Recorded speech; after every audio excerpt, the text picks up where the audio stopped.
ಕಾಯ್ಬೇಕಲ್ಲ ರೂಪ. ನಿಮ್ಮಂತ ಹುಡುಗಿಯರನ್ನ ಪ್ರೀತಿ ಮಾಡ್ತೀವಲ್ಲ, ತಾವು ಬರೋವರೆಗೂ ದಾರಿ ಕಾಯಲೇಬೇಕು. ನೋಡು ರೂಪ, ನಿನ್ನ ಮೇಲೆ ನಾನು ಎಷ್ಟು ಪ್ರೀತಿ ಮಾಡ್ತಾ ಇದ್ದೆ ಅಂತ ನಿನ್ಗೆ ಅರ್ಥ ಆಗಿರ್ಬೇಕಲ್ಲ. ಅಂದ್ರೆ ನನ್ನ ಮೇಲೆ ಅಷ್ಟೊಂದು ಪ್ರೀತಿನಾ? ರೂಪ, ವೀಣೆ ನುಡಿಸಲು ತಂತಿಯೇ ಬೇಕೇ ವಿನಃ ದಾರವಲ್ಲ. ಹಾಗೆ ನಿನ್ನ ಬಾಳನ್ನು ಬೆಳಗಲು ಸತಿಯಾಗಿ ನೀನು ಬೇಕು ಹೊರತು ಅನ್ಯ ಸ್ತ್ರೀ ಅಲ್ಲ. ಒಂದು ದಿನ ನೀನೇನಾದ್ರೂ ನನಗೆ ಕಣ್ಣು ಮುಂದೆ ಕಾಣಲಿಲ್ಲ ಅಂದ್ರೆ ತುತ್ತು ಕೂಳು ಕೂಡ ತಿನ್ನಲ್ಲ ನಾನು.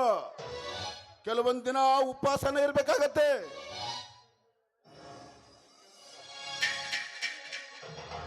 ಹೌದು, ಎಂದು ನೀವು ನನ್ನ ಹೃದಯದ ರಾಜರಾಗಿದ್ದೀರೋ ಅಂದೇ ನಾನು ನಿಮ್ಮಲ್ಲಿ ಮುಳುಗಿ ಹೋಗಿದ್ದೇನೆ. ನನ್ನ ಬಹುದಿನದ ಬಯಕೆ ನಿಮ್ಮೊಂದಿಗೆ ಹೇಳಬೇಕಂತ ತುಂಬಾ ಆಸೆ ಆಗ್ತಾ ಇದೆ. ಬಯಕೆನ? ಅದ್ಯಾವ ಬಯಕೆ ರೂಪ?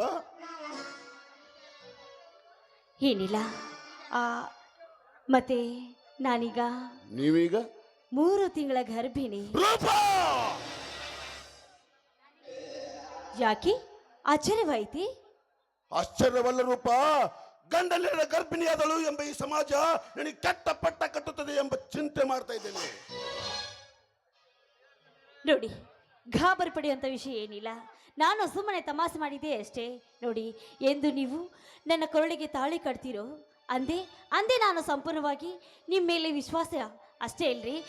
ನೀವು ತಾಳಿ ಕಟ್ಟೋದು ಗ್ಯಾರಂಟಿ ತಾನೇ? ರೂಪ, ನಾ ಕಟ್ಟಿದ ಅರಮನೆಗೆ ಸತಿಯಾಗಿ ಬರುವುದು ನೀನೇ ಖಚಿತ. ನಿನ್ನ ಮನೆ ತಿಜೋರಿಯಲ್ಲಿರುವ ಹಣವನ್ನು ನನ್ನ ತಂದೆ ಕೈಗೆ ಒಪ್ಪಿಸಿದರೆ ನೀನಾಗುವೆ ನನ್ನ ಬಾಳ ಸಂಗಾತಿ. ಆಯ್ತು ಪ್ರಿಯತಮ, ನೀವು ಹೇಗೆ ಹೇಳ್ತೀರೋ ಹಾಗೆ ಕೇಳ್ತೀನಿ.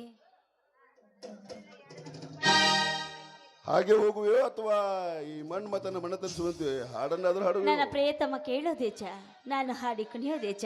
ಆಗ್ಲಿ ರೀ, ನಿಮ್ಮ ಇಷ್ಟಂತೆ ಆಗ್ಲಿ.